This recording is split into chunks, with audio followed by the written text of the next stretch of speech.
Alright, so hello. This is the Angry DM, doing something a little different tonight. I guess the Angry DM live and unscreened because I don't have a screen in front of me.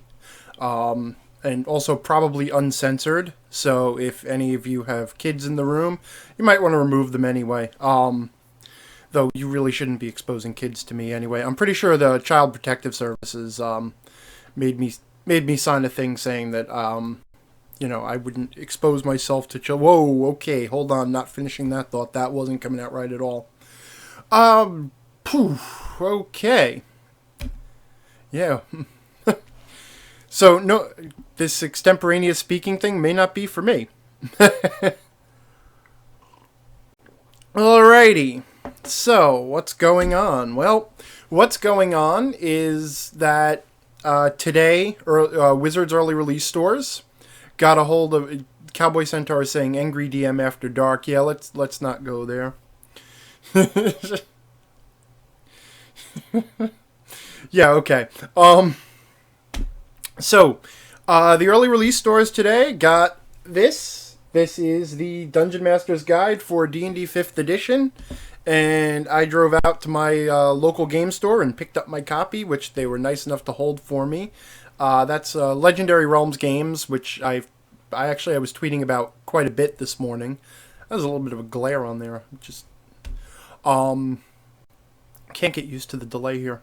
Anyway, Legendary Realms Games out in Plainview, New York. So if you're in the area, I definitely recommend you check them out. If you're in the area of the internet, they do have a web store also. They sell, in addition to normal gaming crap, they sell custom terrain. So if like you need custom terrain, holy crap! Maybe I should have done a script. But anywho, Legendary Realms Games, thanks for them, and hello to everybody who is in the chat who, for some reason, has nothing better to do on a Friday night than to come here and listen to me shoot the bull for an hour about the DM's guide. Hey, Mad Adventurer showed up.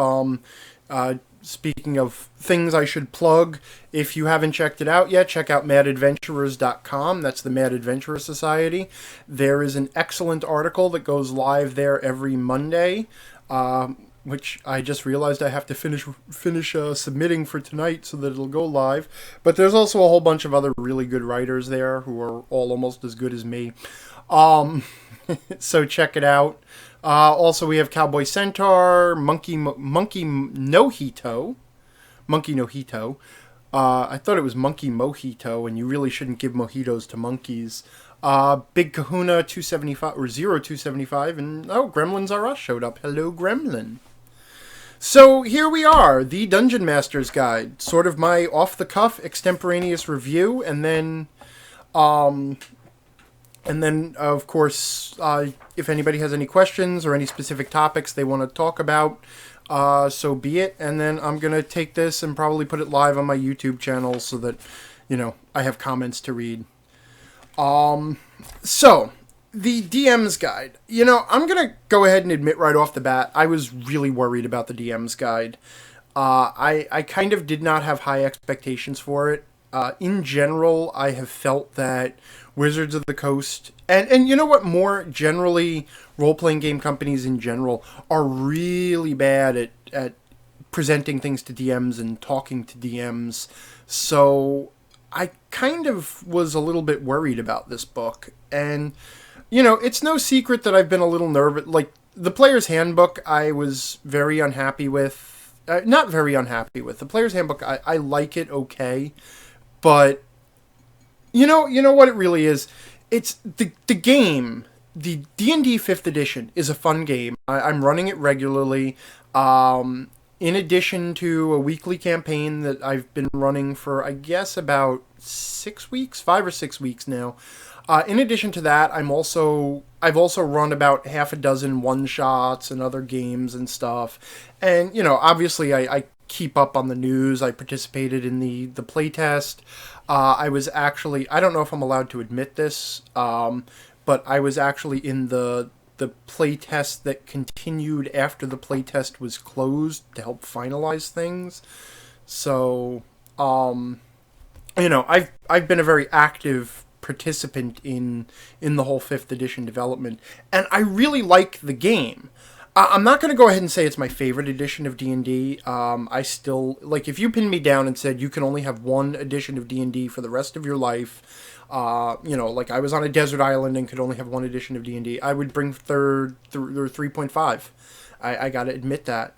And even as editions of D&D go, D&D 5e is a good game. Like, it's a good game, but I was more impressed by 4th edition, even though I don't like 4th edition, because I felt that 4th edition was much braver. And D&D 5e, it feels more like a return to form. It feels more, well, not really a return to form. It feels more like a best of, the best of D&D. Like, if you took all of the pieces that had worked from previous editions and asked a committee to hammer them together into a game, 5e is what you would get. And I guess that's cool, if that's what you want.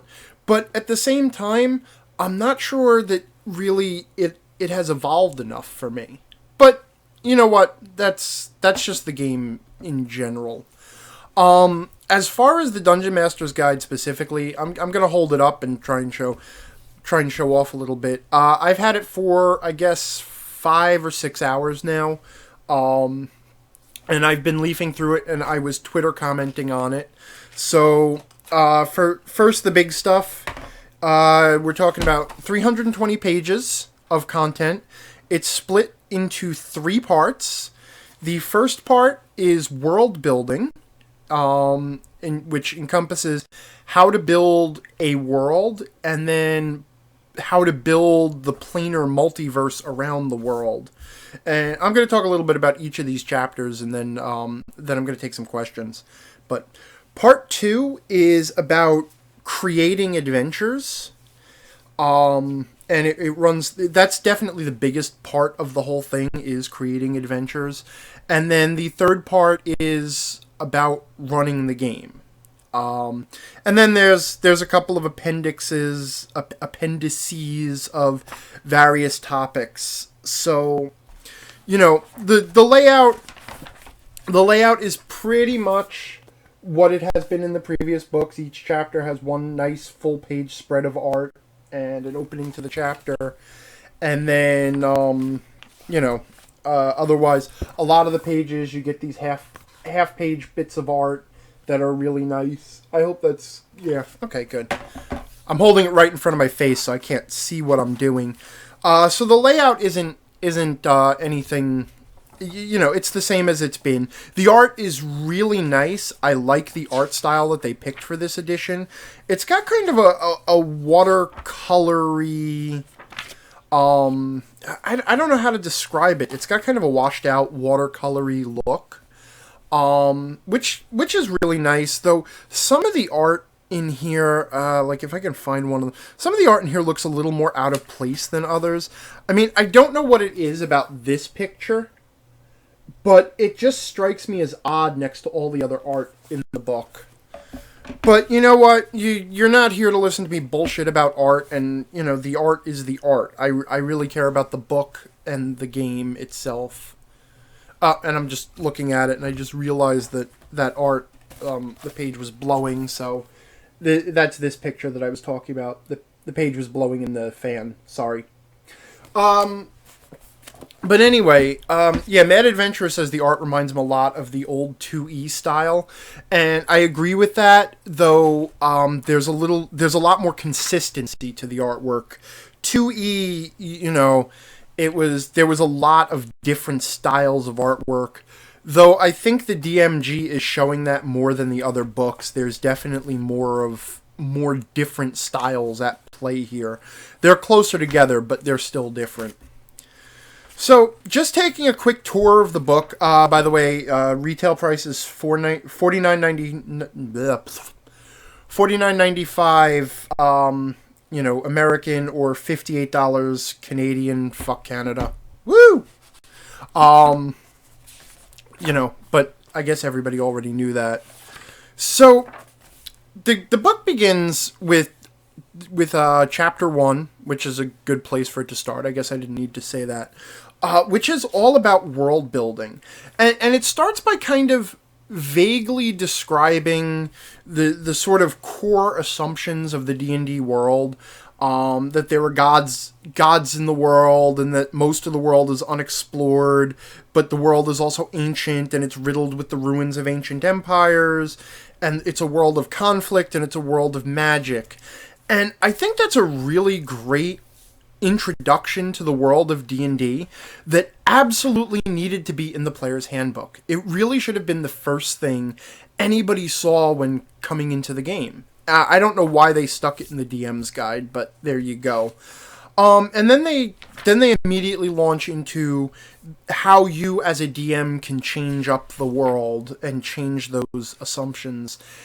And I think that's an odd choice to start the game. As I sort of tweeted, you figure the DM's guide, this is the book for DMs of every level of experience, not just experts.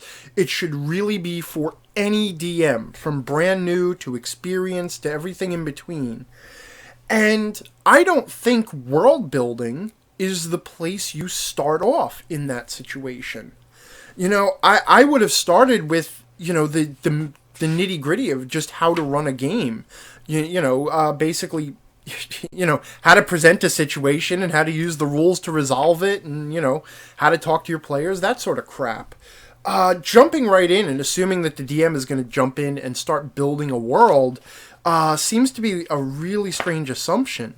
And then the chapter goes into, 4 pages about how to design a religion. So that's the first real meaty topic of the book is, hey, here's how to design a religion, and, and that's that. And then there's a whole thing on drawing maps of your world and creating settlements. Yeah, and Monkey Nojito is saying, you mentioned world building starts with the gods. I personally disagree with that. What do you think? Oh, you know what? I think I just answered that. The stream chat is just a little behind me talking. And yeah, I think that's an odd decision, to put it politely. And then, the rest of chapter 1 is just a survey of other world-building topics.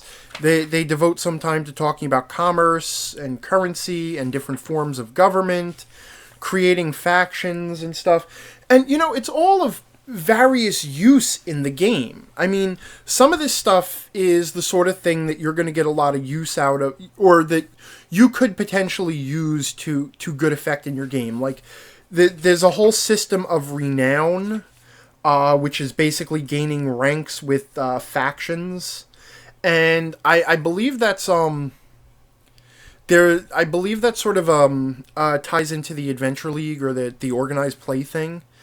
But that's a really neat meaty tool that a DM can use, but it's buried behind this stuff on currency and society and stuff. Yeah, it's just a weird placement. And then we get a sort of instruction manual for creating a campaign. And then we start to notice the book's love affair with random tables. So, like, it starts talking about, you're creating a campaign, you're running a campaign, and now here's, how are you going to change the world? How does the campaign change as the game goes on? And so you start to see these random tables that they provide for everything. And it's like, oh, here's some world-shaking events, and you can roll on the world-shaking event table.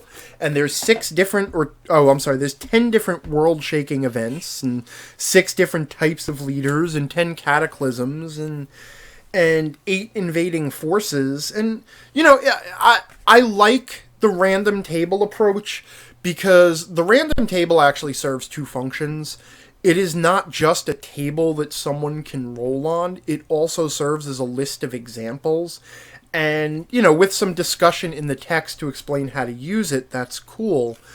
But, yeah, I don't know. There's just, they go through a lot of, like, this whole events that shake up the campaign world goes on for like five pages. It looks like 5 whole pages, which seems like a lot of time to devote to random events that could destroy your world, or not destroy your world, but so early in the book, it just seems like an odd thing to spend so much real estate on.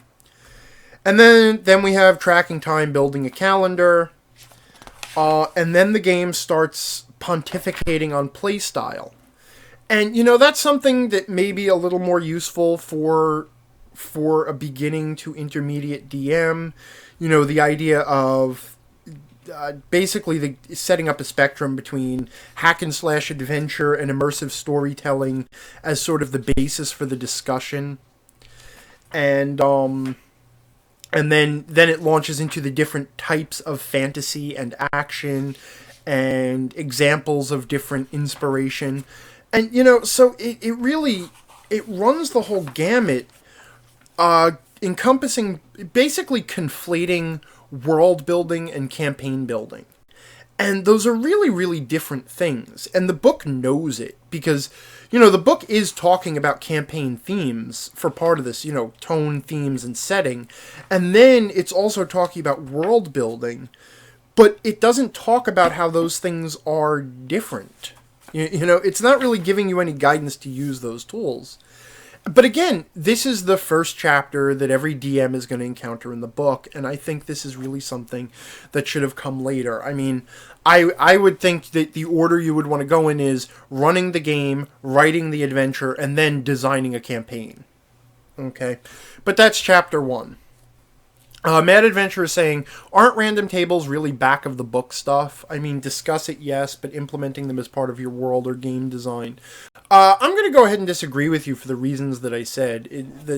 The random tables in those cases, they work as sort of a list of examples with a die roll attached to them. And I think that's important. I think that's a good dual use of them. I do agree that there are some random tables that do belong at the back of the book. But in those cases, I think they're part of the text, really. And they're just being presented in random table format. So then we get the other half of the world building chapter. Or part 1, which is, building the world. And this is a long chapter on creating the multiverse.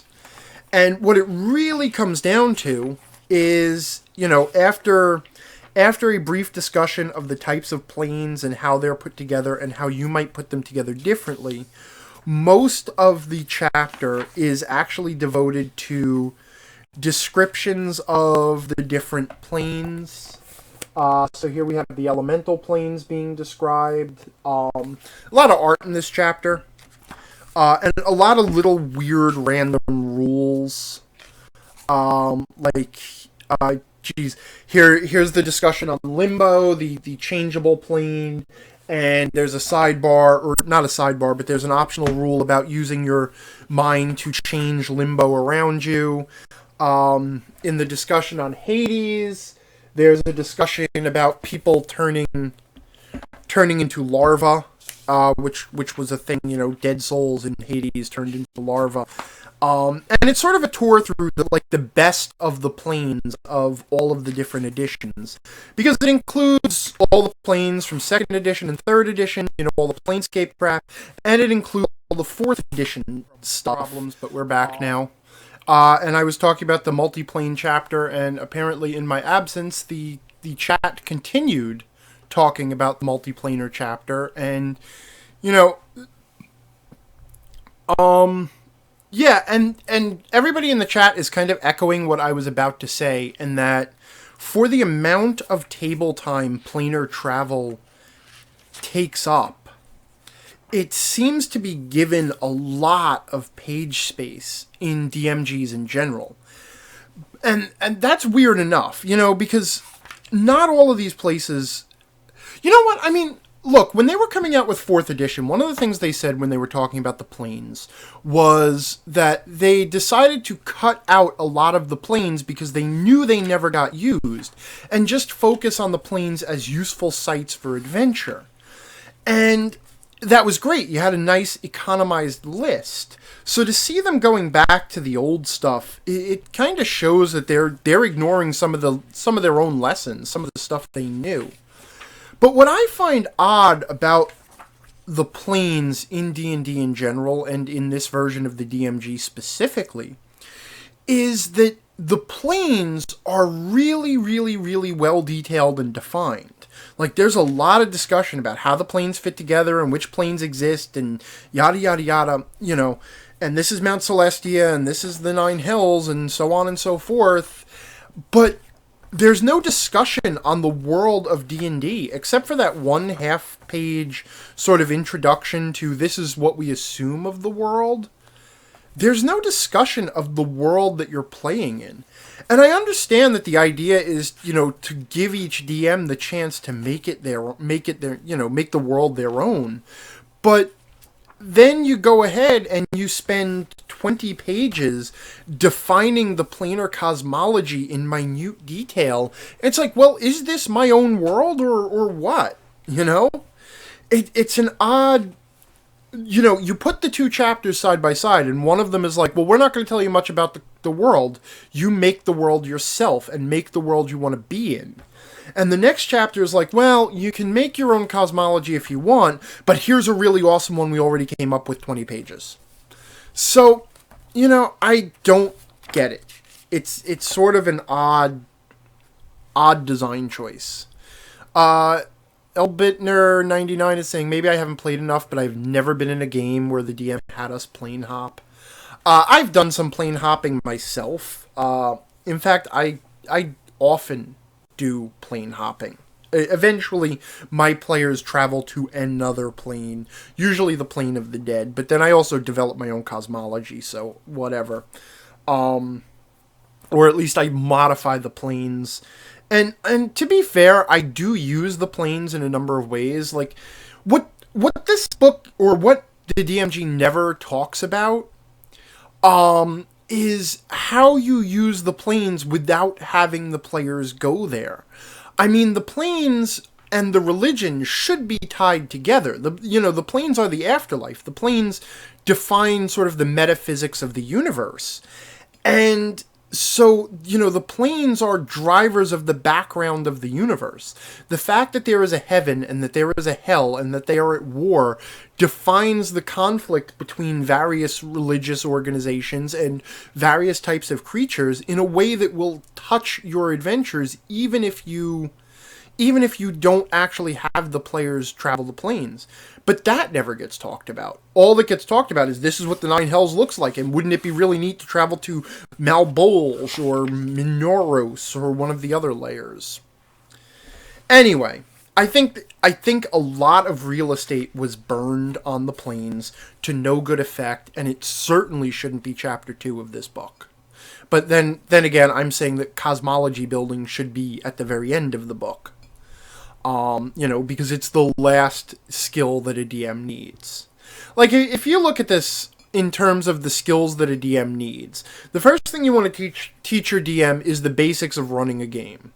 How to present a game, how to deal with it when the players say they want to do things, and, how to resolve actions, and how to run encounters, how to run combats, how to structure a game, then how to keep a pace and that sort of crap. Then you can go into adventure building. Here's how you build, a simple site-based adventure. Here's how you build an event-based adventure, whatever. Here's some more complicated adventures.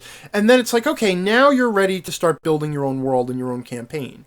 But, assume that the DM is going to approach these skills in a logical way and organize your book that way. And then at the very end, all the variant shit, okay, now you think you're good at this game, here's how you hack it. Here's how you really break it apart, But whatever. Okay, so that's part 1 of the book, which is fairly anemic because it's only 2 chapters. And then we move on to part 2, which is about adventures, or sort of weirdly about adventures. Part 2 comprises, it looks like 4 or 5 chapters. The first one is creating adventures, then we have creating NPCs, then we have the adventure environment, which is somehow separate from creating adventures, but it comes after NPCs, so whatever. Then we get between adventures, and then we get treasure. You know, yeah. It's an odd sort of choice, but, you know, I want to say, this chapter, I was leafing through it, and much of the meat of the book, I mean, it's a good 160, 180, almost 200 pages of the book are devoted to part 2, you know, running the game. It looks like about 170 pages devoted to creating adventures, which is neat, and because there's a lot of good stuff in here. It talks about the different structures for adventure, whether you want to build a site-based adventure, whether you want to build event-based adventures. It talks about mysteries. It talks about intrigue. It talks about the structure of an adventure, the beginning, the middle, and the end. Complications, twists, side quests, all of that sort of stuff that you would expect from a discussion on adventure building, and it does it really well. I mean, it's brief, it glosses over a lot of stuff. It's, you know, it's not a replacement for just practicing and doing it, but it's a good starting place. If you want to start writing your own adventures, it looks like a good place to start. Again, a lot of random tables that serve as examples of how to set goals. Well, what was I looking at there? The how to introduce the adventure, who the villain is, who the patron is. Hey, Zero Quest, how are you tonight? And all that stuff. You know, random table as example again. You know, and then it goes into encounters and talking about, you know, how an encounter always starts with an objective, and I really respect that. That's something that hasn't been said by a DMG in a while, that you really need a dramatic question. So once again, I'm pretty sure that they're ripping off my blog in writing the good stuff.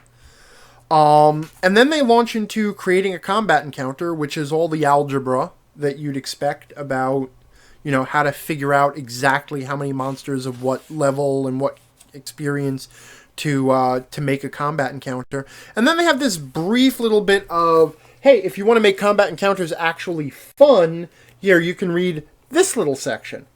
So again, it's kind of weird that they, you know, the whole combat thing is basically about the math.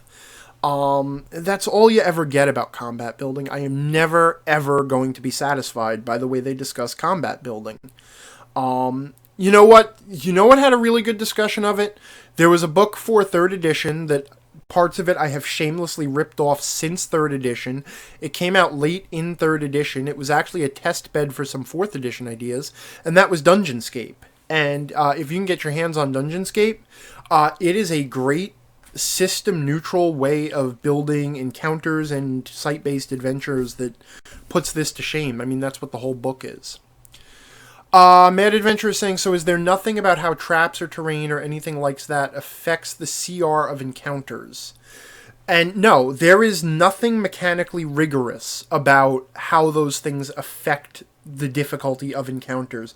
There is a brief discussion of things that might affect the difficulty of an encounter without any specifics.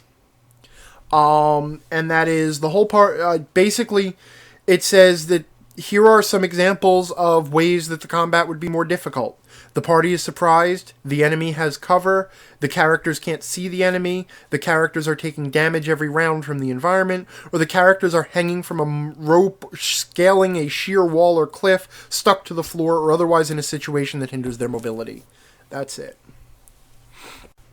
Yeah, Zero Quest said, did you already cover world building, or is that yet to come? Yeah, that was about the first 20 minutes of this, and then we ran into streaming problems. But I will go ahead and put that up on YouTube. I'm going to put the whole stream up on YouTube. I'm going to, you know, obviously paste around the screen problems. And then there's, as I mentioned on Twitter, there's a really good discussion about random encounters. And I mean a really good page-and-a-half discussion, not just on building random encounter tables and the different ways you might build a random encounter tables and how to use probabilities to create different fields for different areas, which is a fantastic little bit of minutia. But there's also this discussion of why you might want to use random encounters, not just as, random encounters, but as a pacing tool, as a way to emphasize the themes of your game, as a way to add tension. It's a really fantastic discussion.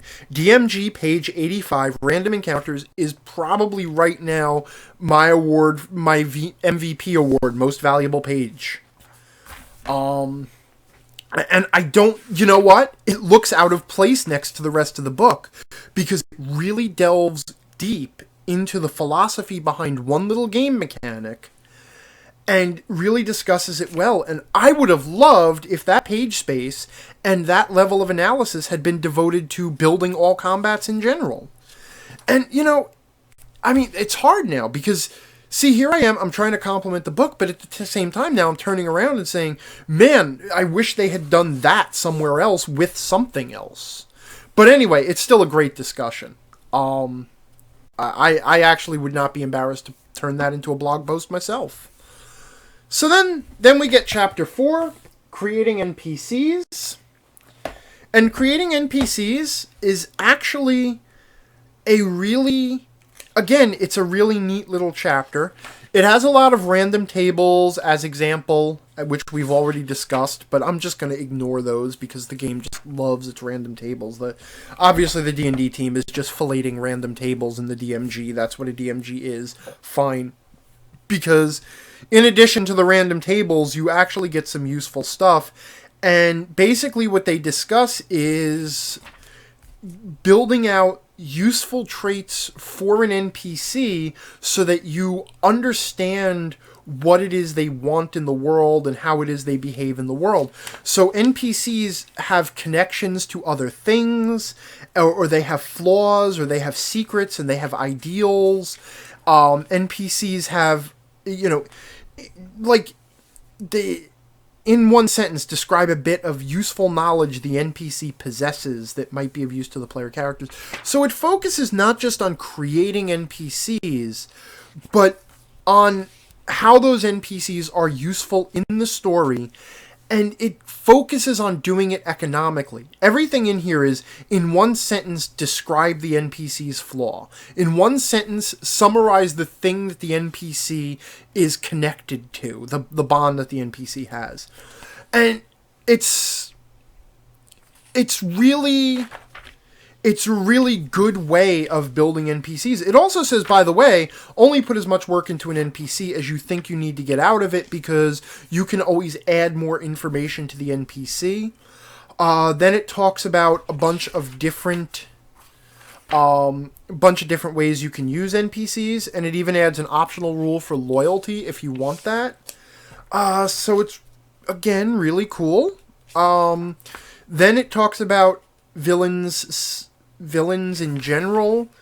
Actually, this is really sad. The villain chapter, after you go through all of that, the section on creating villains is this big random table, this big random table of motivations and methods, basically.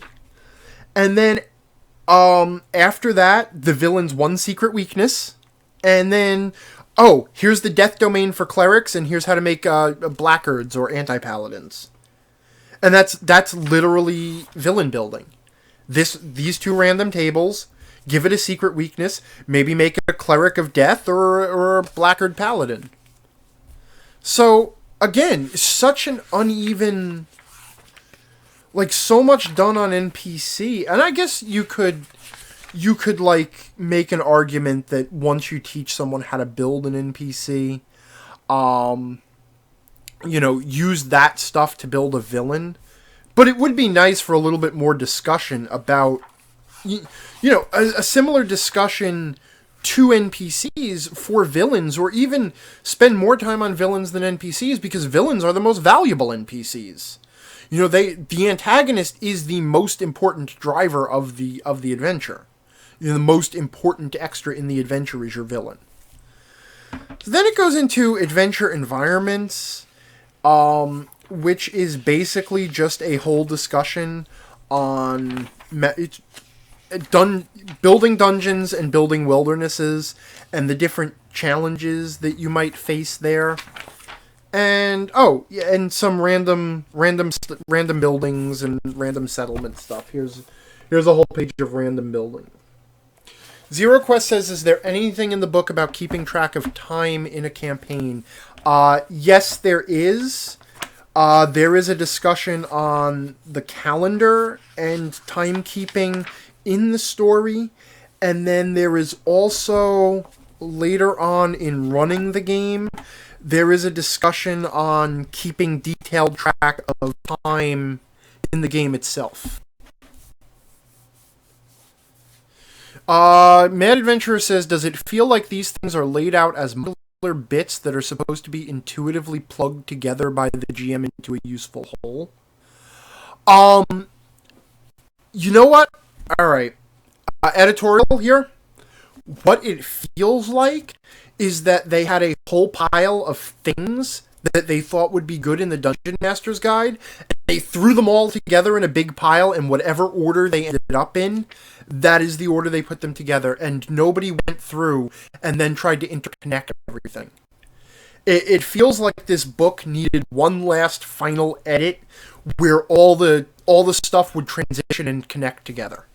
That's what it feels like. Everything is weirdly disconnected. So, yeah, so that's adventure sites. That's also where, for whatever reason, adventure sites is where they decided to put traps. And the traps are pretty cool. There's not as big a list of pre-made traps as I would like. But the rules are fairly...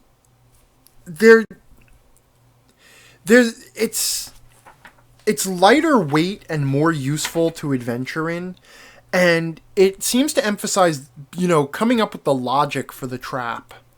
There's discussions of different ways that players might respond to these traps. Like I was looking at this collapsing roof trap, which is triggered by a trip line.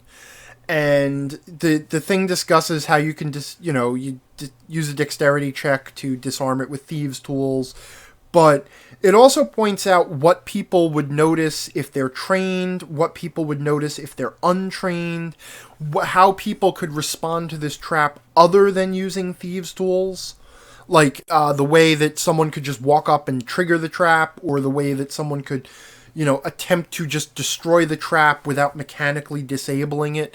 And I really like that. They're sort of encouraging you to do a little bit more detail work on the traps and worry less about just, attack rolls and stuff. So then we get to Chapter 6. Between Adventures is what the chapter is called.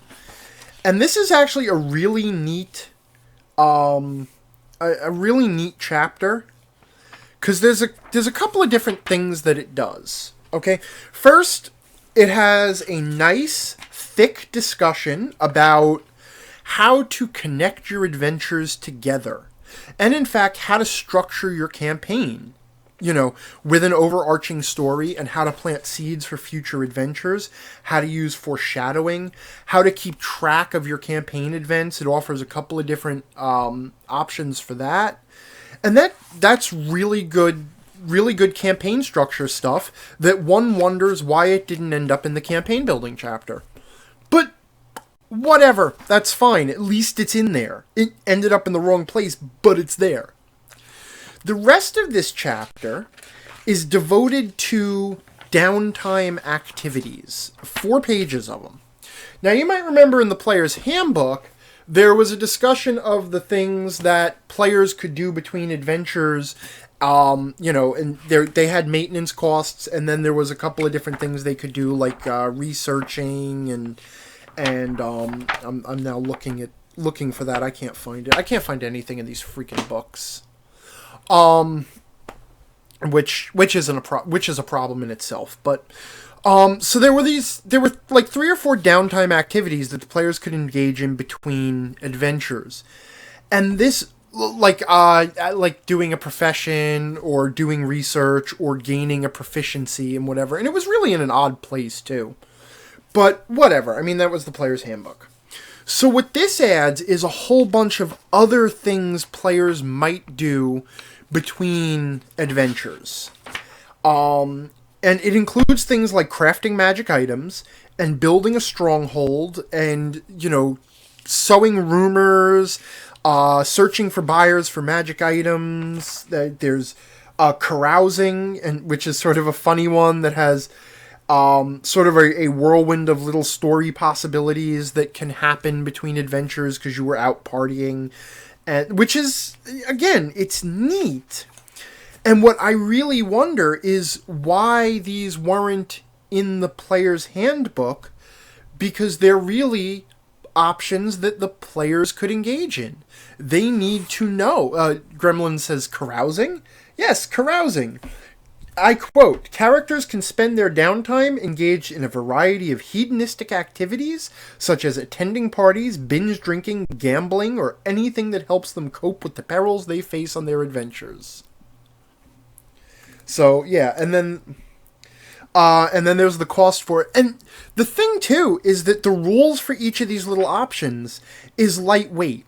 There's no, super complex system for anything. There's just enough rules and requirements to keep them balanced. But, now, Zero Quest is answering my question of why this wasn't in the player's handbook, because not every DM will have those things in their game.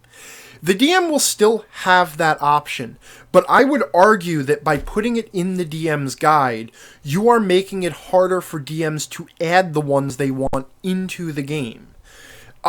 Because remember now, anything that's in the DM's guide, for the players to know it's a possibility, the DM now has to present that option. So if I decide that, I want it to be possible for my players to sow rumors between adventures, which seems like something that they should just be able to do, I have to make sure that they have that option. And that means that I have to sit down and tell the players, by the way, in addition to the 4 options in the player's handbook, I am also going to allow you to carouse, gain renown, perform sacred rites, or sow rumors. Or maybe I even have to give a handout, and that's more work for the DM. It's easier for the DM to, if it's a player option, and it's in the player's handbook, then I can say the things that you don't need to do, but I don't have to teach the players the things that they can do, because those are already there. But you know what? That's just me. That's just my personal thing. And I'm going to say, honestly, the reason... no, I'm going to hold off that judgment until the end. I do have a big judgment on the whole DM's guide and what it actually is, but I'm going to hold that till the end. So then we get Chapter 7, the chapter on magic items and treasure in general. And this chapter is 100 pages. It is the single biggest chapter in the book. And it is the list of magic items. And,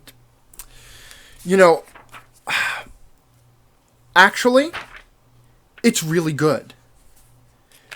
There's some weird mistakes in it, but one of the neat things that is in this book is if you want to add special features and history and everything to the 2 magic items, it describes how you can bring those things into the game. And even then it just gives, because again, random tables as example, it gives random tables of coming up with purposes and quirks and things for magic items. So that's neat. I like that it gives you the option to build history into the items without forcing you to do it, and sort of shows you how you can do it. It discusses the rarity system, which is used to determine how powerful the magic items are. There's no table of how much wealth or how much power that players should have at any given moment, but there are loose guidelines There are loose guidelines, like, if an item is rare, probably shouldn't be in the hands of a character below 5th level. And just stuff like that. There's also some treasure tables if you're the sort who gets off on rolling random dice rolling dice to determine, how much treasure is in this level 4 encounter. It's in there, but you don't have to do it. Shazba, hello Shazba, thank you for showing up, says she feels like new players tend to need the least amount of permission for things. Like, older players are always looking for mechanics because they know they have, and newer players are like, can I do this? Okay, cool.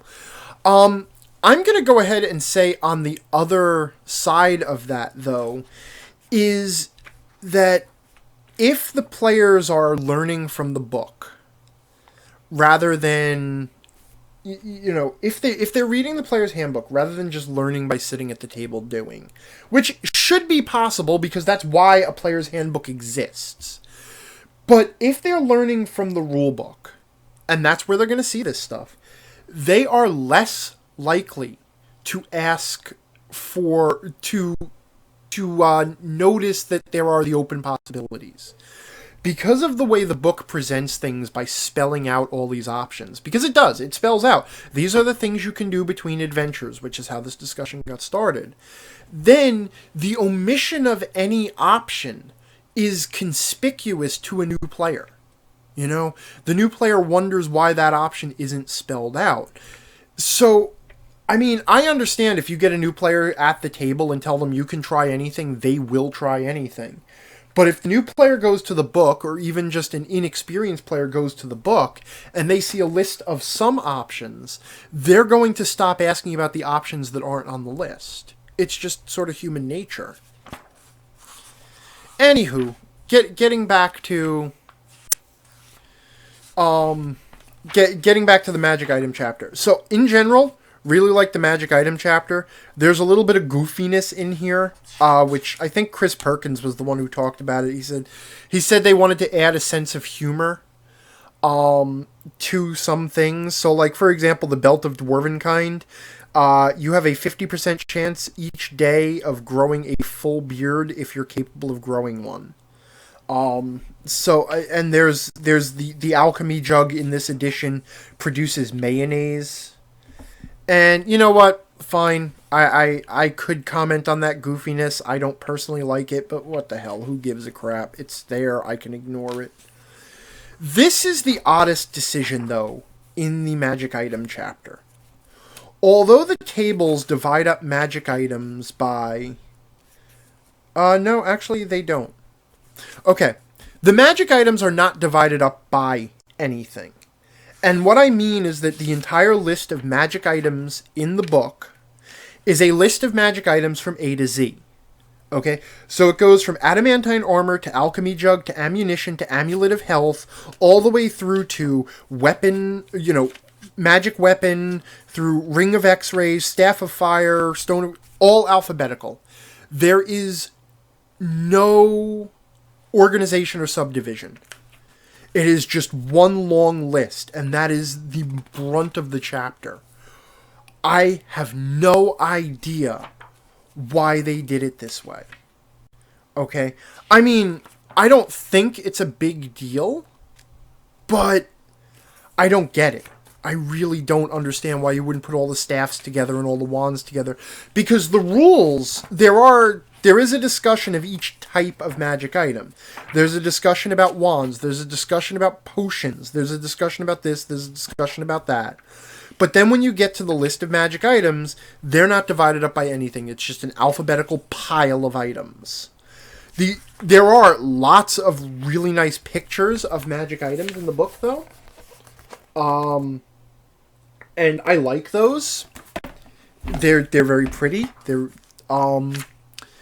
But I don't understand the organization of this chapter. It's like a big old mess. And of course, at the end, we've got sentient magic items. I have no love of sentient magic items. I'm not even going to talk about... I can't even, review the section because I am so opposed to the idea of sentient magic items that whatever. So there's a section on sentient magic items. If that's the sort of thing that excites you, it's there.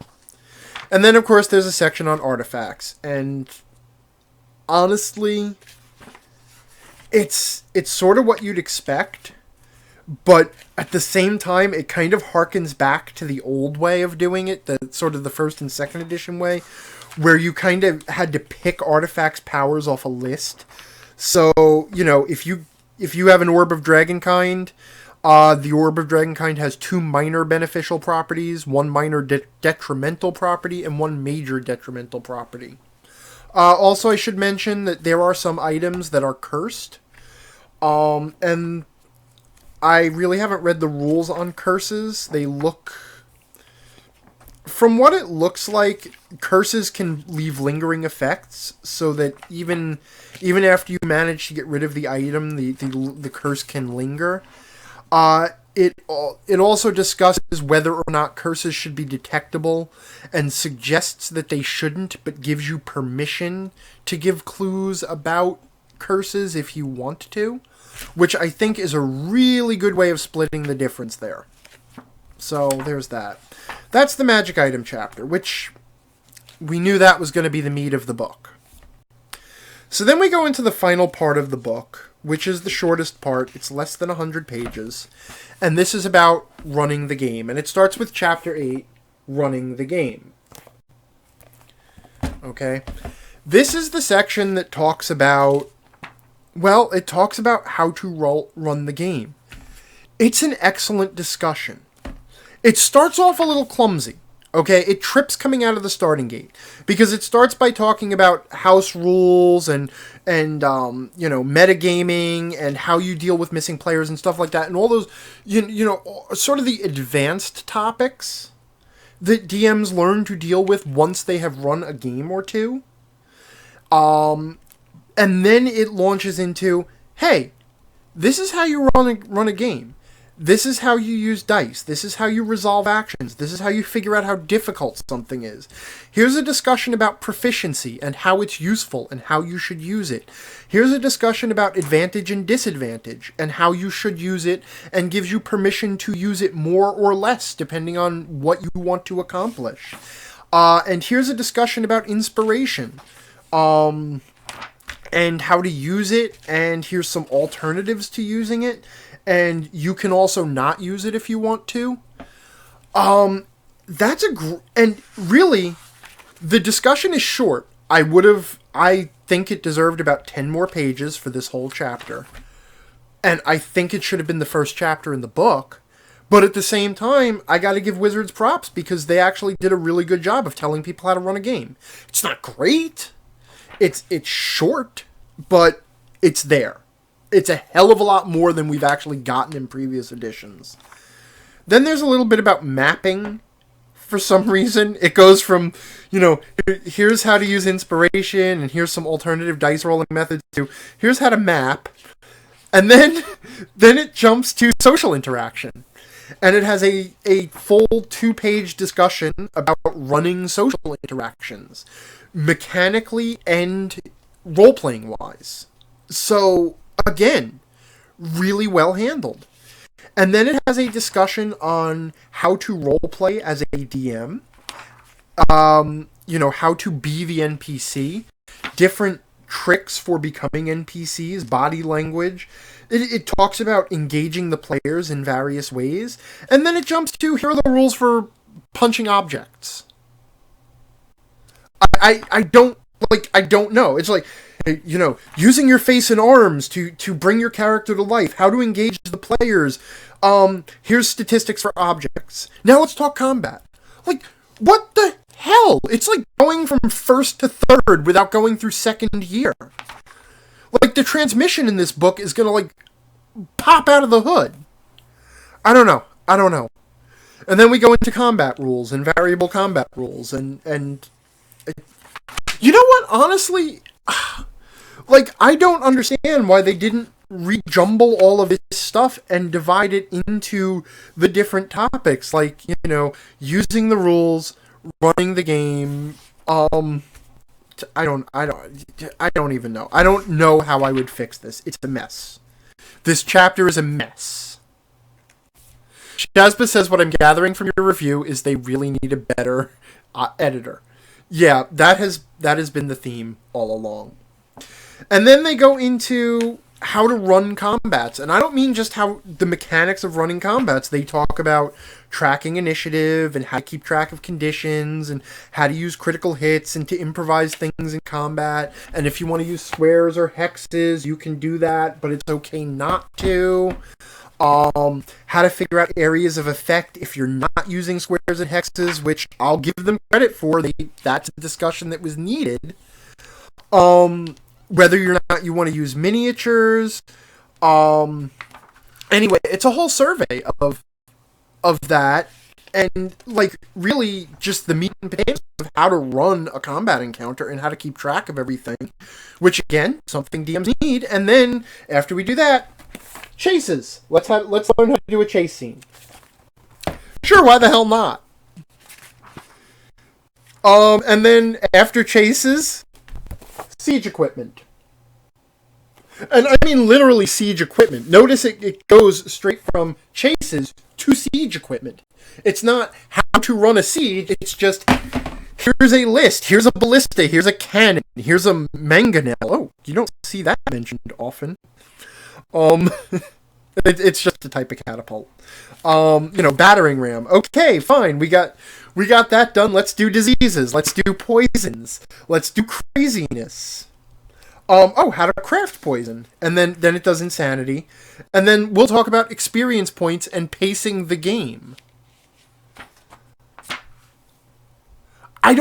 This whole chapter is just like, it's like, remember in Pee-wee's Big Adventure where they're driving along the road and there's the road sign that goes like all like this, and it's like it's going all over like no one would build a road that way. No one would build a road this way. Whoops, I dropped my book. Shazba asks, are these organized alphabetically? No, I could make sense of that. I would have spotted that. And then I'm sorry. Zero Quest says, sounds like they were writing the book they meant to write, then read your blog and got confused. Gremlin says some of that stuff sounds like it'd be better in an appendix. Well, I'm going to tell you... Yeah, well, no, because this is the thing. This is the baffling thing now. The next chapter is called The Dungeon Master's Workshop. And the Dungeon Master's Workshop is a survey of random things you can have in your game. Optional rules, different types of running combats, different rules, how to create monsters is apparently just lingering injuries, massive damage, morale systems, some modification, and there's some really, really good stuff in here. Again, there's a lot of really good meat in here. It's just good luck finding it. Because this is the chapter of, random crap and monster building. Which I would have thought would have gone in the combat chapter, like in the I don't even know where I would put it. I really don't. Oh, and how to build NPCs. And there's a really great discussion of monster building, actually. The monster building stuff is rigorous, and it's not just mechanical, because it also talks about adding traits and how that's going to affect the difficulty and how to fiddle with the monsters and different simple ways of quickly modifying a monster. It seems like it would be a fun system to play with. And then, here we have creating new spells, creating magic items, creating new character options. So this is the chapter on creating new stuff, except it's not the chapter on creating new stuff. It's the DM's toolbox again, which is different from the other DM's toolbox, which was, let's talk about the rules. Oh wait, let's talk about some random shit. No, let's talk about some more rules. Let's talk about punching objects. Let's talk about chase scenes. It's like, Again, they took all this neat stuff that they wanted to include in the book and threw it in a pile, and then wherever it landed, that's where it ended up in the book. I don't get it. I really don't. It's all good stuff. Everything in here is good. I said, I don't know if you were watching on Twitter. I said that it's like if you had gone to a supermodel's graveyard and taken a whole bunch of really beautiful pieces of really beautiful corpses and then stitched them together into a Frankenstein's monster. Because that's what it is. There's a lot of really beautiful pieces of a good book in here. And they're just in a mess. Zero Quest says, to be fair, that sounds a lot like how the first edition DMG is organized. Okay. To be fair, who cares? Okay? I don't care how the first edition DMG was offered or organized, okay? The first edition DMG is 40 years old. We know better. Okay? That is not an excuse for a thing. This is the way first edition did it, is not an excuse for a thing. If it was doing it badly, we know that it was doing it badly, and we should be willing to do it better. I am so tired, because I've been hearing that excuse for hours now with people, like, or days, weeks, months, since I've been talking about D&D. Everybody always brings up the fact, well, you know, second edition did this, or first edition did this, or, to be fair, third edition did it worse. I don't care how another edition did it. This is this edition. I'm considering it alone. I'm considering how it was put together. If it was done in a way that an old edition did, well, then they lose points because they should have already known not to do it.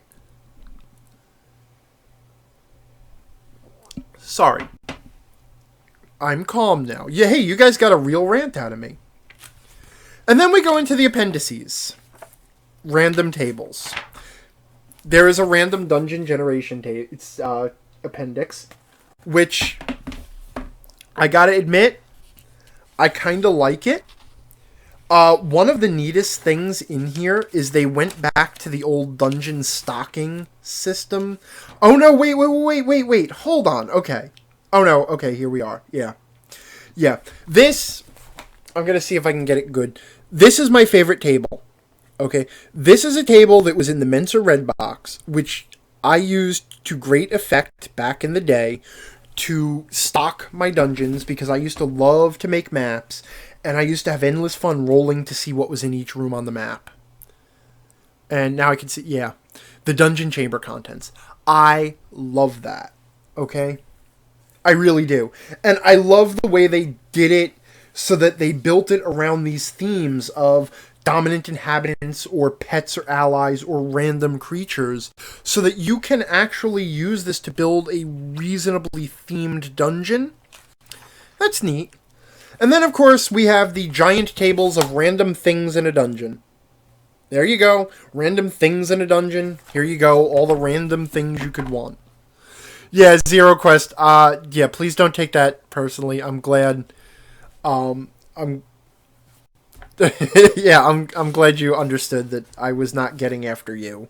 That it's just something that has been building up because people just keep saying, well, another edition did this, and as far as I am concerned, there are no other editions of D&D. I am looking at 5th edition, and that is the only edition I'm considering. If it made a bad choice, it made a bad choice. Then we have Appendix B, the list of monsters by environment, and the list of monsters by challenge rating, the thing that was missing from the monster manual that we finally now have. I'm sorry, that should be there. And then there is a really pretty section of maps. Just here's some random maps. They're very nice maps. I like them. I like including this stuff. They're all fairly evocative. I do especially like this one. We all kind of recognize that one, I'm sure. Meanwhile, Shazba says, I feel like we should absolutely let them know when there are things they did better than they did before. But yeah, well, it's not worse than last time doesn't make it good. That's exactly right. That last part you said, that is my favorite quote. Better does not mean good. Okay? And I hear that a lot too. It's like, at least this. And it's like, no, not at least. Good or bad. I don't care at least. You know, it could have been worse is not the same as good. I spent in my hands right now, okay, this is $150 plus sales tax. And New York State sales tax is not cheap, okay? This is $150, okay? That's a substantial sum of money. And I know that I could get many, many, many years, and if I consider this on an hourly basis, that is far more value than I would get from going to see a movie, especially if the movie was like Pacific Rim or The Hobbit, an unexpectedly awful movie or whatever. I understand the value, but at the same time, that is $150 that I have spent in 3 months. Okay? I have every right to demand that this product be worth $150. All right. I am considering this product in terms of the things that I could have spent that money on instead. I mean, that's ultimately going to be the decision, and that's how it has to be. Okay, so no at leasts, no comparisons. This is the game, for better or for worse, that I have spent a crap ton of money on, and I'm also going to spend a crap ton of time on, because my time has value too. There are other hobbies I could do instead of D&D. There are other games I could play instead of D&D. I am making those choices. Everything has what we call an opportunity cost. You know, that's the accounting principle of every time you make a decision, you're giving up something. So, you know, anything is worth not just what you paid for it, but also whatever the next best option was that you gave up. Gremlin says, time has value. Yes, of course time has value. You work a job, someone is putting a value on your time. Yeah. Oh, okay. And then she admitted she was kidding. That's fine. Look, I'm sorry. I'm an accountant, okay? I'm always going to go back to that. Anyway, so I'd love to hear some questions from the chat now to kind of round this out. So we'll go a few minutes if anybody wants to ask any questions about the DMG or any of the books in general. But while I'm waiting for some questions to come in, I'm also going to say this. My overall opinion of the Dungeon Master's Guide, apart from the fact that it is a Frankenstein's monster made from a supermodel graveyard, which I think that's going to be my pull quote for this review, if I had one. But my impression of the Dungeon Master's Guide is that they decided that it had to have magic items, because the Dungeon Master's Guide has to have the magic items, and that it had to have a chapter on building the game. Or I'm sorry, on running the game. It had to have a chapter on running the game. And after that, they had no idea what to put in it. So they just came up with ideas. They just, like, workshopped the list. It's like, okay, brainstormed everything we could possibly put in this book. And then they were running short on time, so they put it all in. And that's really what I get. As for what ended up in the book, I think it is a mixture of really useful discussions that DMs need, and options that they probably wanted to playtest or try out that might have been a part of the game. But again, I have a feeling they ran out of time, so that a lot of the rules options in this book, I'm guessing, are untested and potentially unbalancing. There's some options in the book that look like they actually belong in the player's handbook that I think were pulled because they didn't get tested or didn't get a good response in testing. So rather than polishing them, they just dumped them. And they dumped them in here. And I think that's ultimately what the DM's Guide is. It's a couple of really useful things that had to be in here, and then a grab bag. Abdiel 5000 says, honestly, the point The point of the DMG for WotC is here's a collection of ideas that we couldn't fit anywhere else.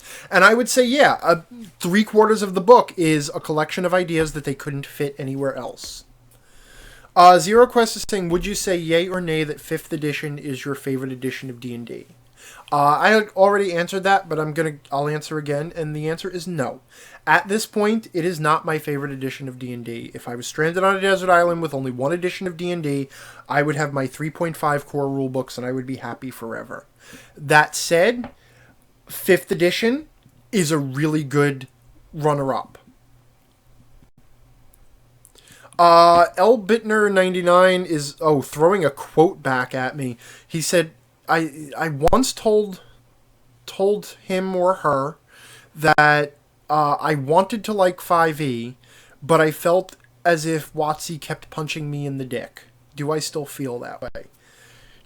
No, I don't feel that way. I think I was being needlessly bitter. The game itself, I like it. I'm running it. I've probably run at this point, I guess I would say about 24 sessions of it.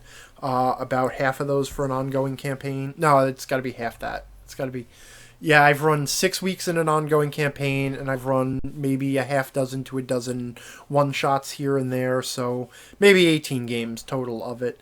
And I like it. I like it. It's a fun system.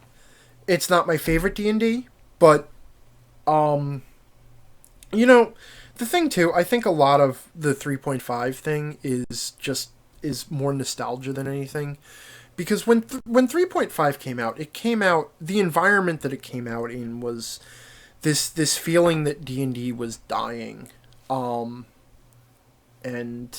now, and then for third edition came out, it sort of revitalized it. So that it was like a big thing when it came out, and I think that's always going to be a part of it to me. It was like the new shiny then, and I never lost that. Abdiel 5000 is asking, is there any actual guiding in the book? He did come in a little late, or she. I'm sorry.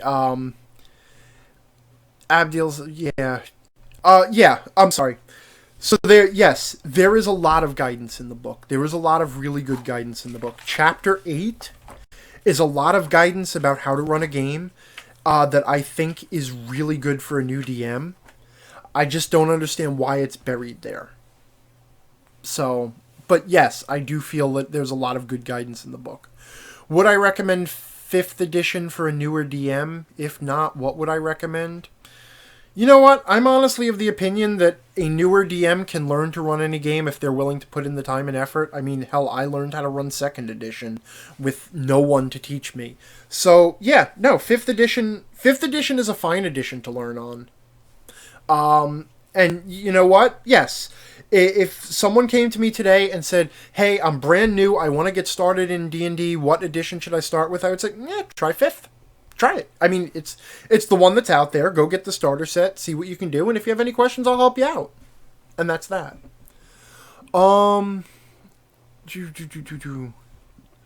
For me, I just know the 3rd generation well enough to mess around with it. Yeah, no. Monkey Nojito says he knows 3E well enough to mess around with it as much as he wants, and you know what? I'm in the same boat. My familiarity with 3.5 is wing.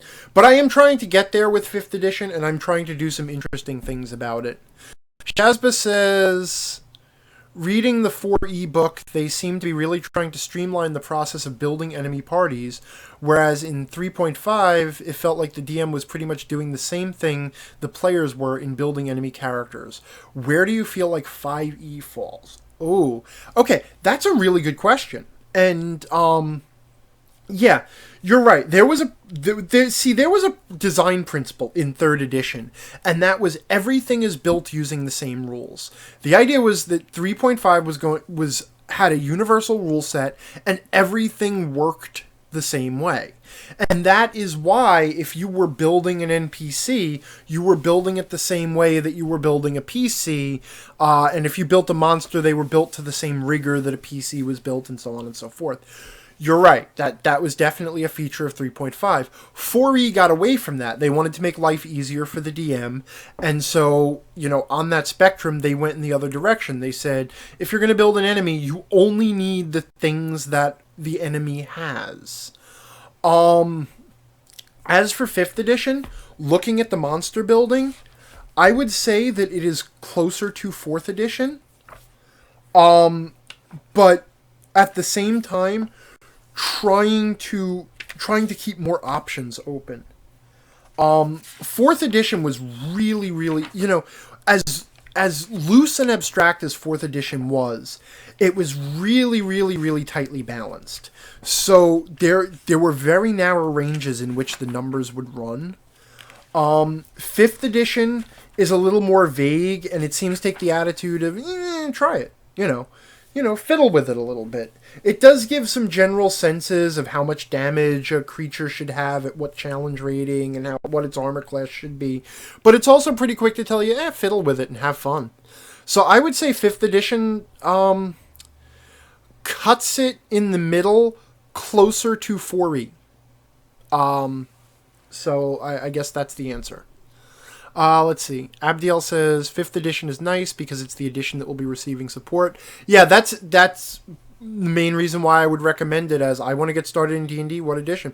Play 5th. It's the one on the shelves. It's the easy one to get stuff for. Mad Adventurer says 5e feels like you can run it a little more loosey-goosey without worrying too much about breaking something. I agree for now, but I think time will tell on that. I'm already starting to notice some places where the game sort of not breaks, but there's a few things coming up, and I'll probably write about them at some point. Gremlin says, off topic, had to run a game from scratch. If I had to run a game from scratch, she'd probably run Pathfinder. It's the one she's played the most. And you know what? If you have to run a game from scratch, especially if you have to throw something together at the last minute, then yeah, you are always going to go with the game you know the best. I mean, if I had to run something from scratch right now, I also would just run Pathfinder. Though, actually, I might do Dungeon World, but don't tell the internet I said that. That's just between you and me. Abdiel says, I wonder if they'll release an OGL for 4th, open it up for people to play with, or maybe just bury it. I have a feeling that they're done with 4th. I think that they're pretty much done with older editions. They can claim that they want to support the older editions, but we all know that the D&D Classic shop was all about securing a cash flow in the easiest way possible while they were between edition cycles. So I think, and we're even seeing the D&D Classics releases drop off to almost nothing. So I think they're done with what they're going to say supporting the older lines.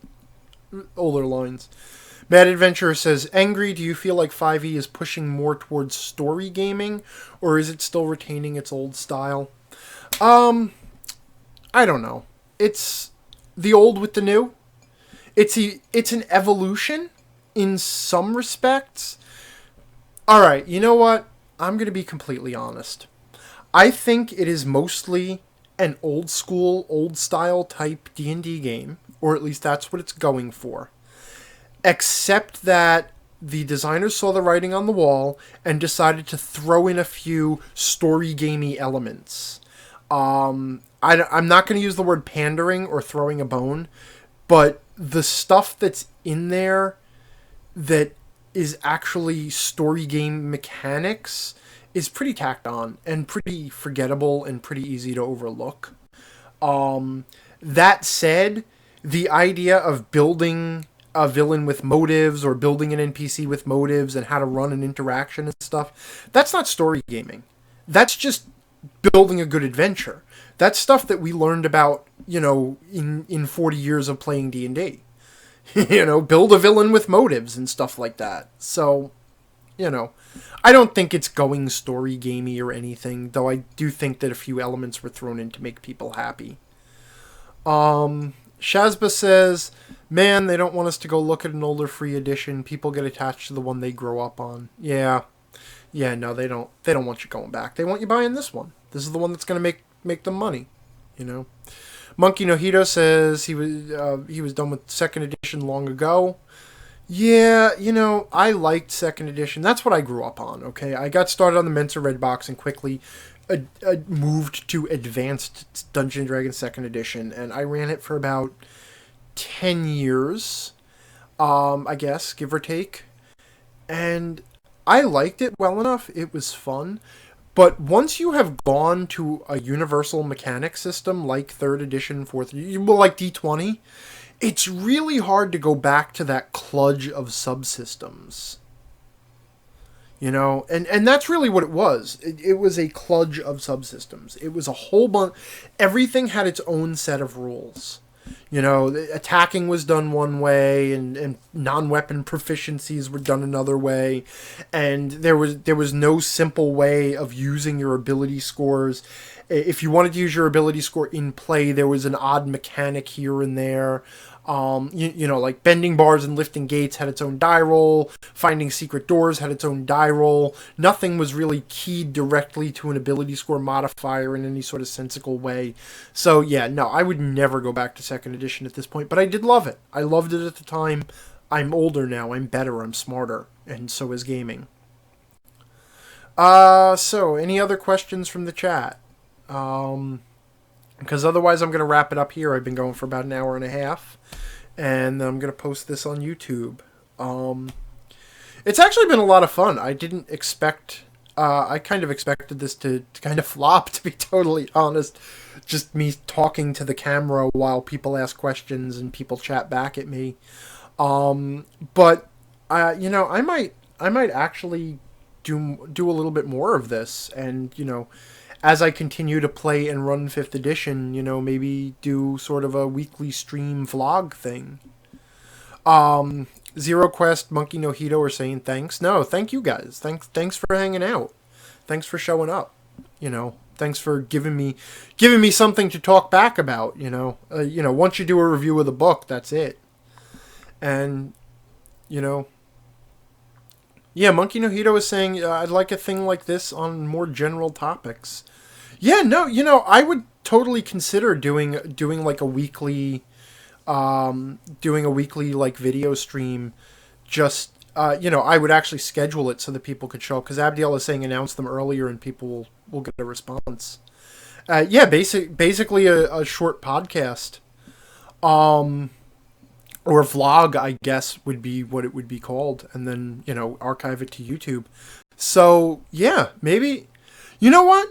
This is the deal. Okay, so obviously I'm getting a good response from the chat on that idea.